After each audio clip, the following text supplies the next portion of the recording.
Nalgo máis dun mes, a finais de xuño, volven a Galicia os concertos ao aire libre. A Xunta presentaba este mediodía o protocolo pros espectáculos no exterior. Fará unha proba piloto nas 4 provincias galegas o 19 de xuño.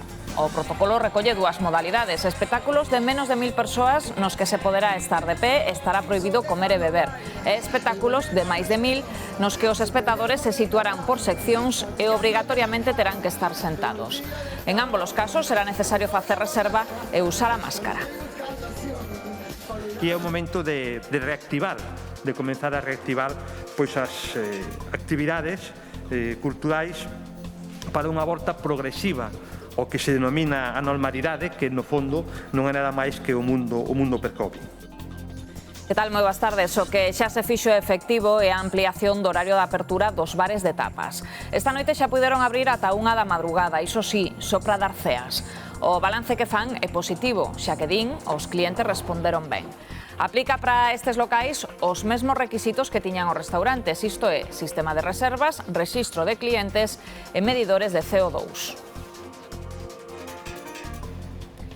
Aumentan este sábado lixeiramente os casos activos en Galicia e tamén os novos positivos, que hoxe son 184. Porén, continúa a mellora en canto á presión hospitalaria. Hoxe hai un novo descenso do número de ingresados en hospitais galegos. Son 7 menos, un total de 139. Temos que remontarnos ao mes de agosto para ver datos como estes, tanto no referido ao número de pacientes coa infección activa como o número de hospitalizados.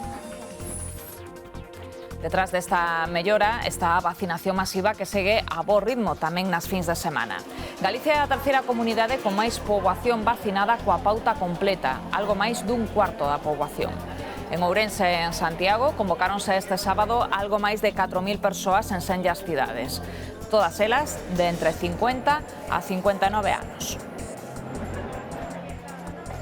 Ringleiras tamén para someterse a diferentes cribados. En Mos xa son 22 os casos positivos no Instituto de Secundaria.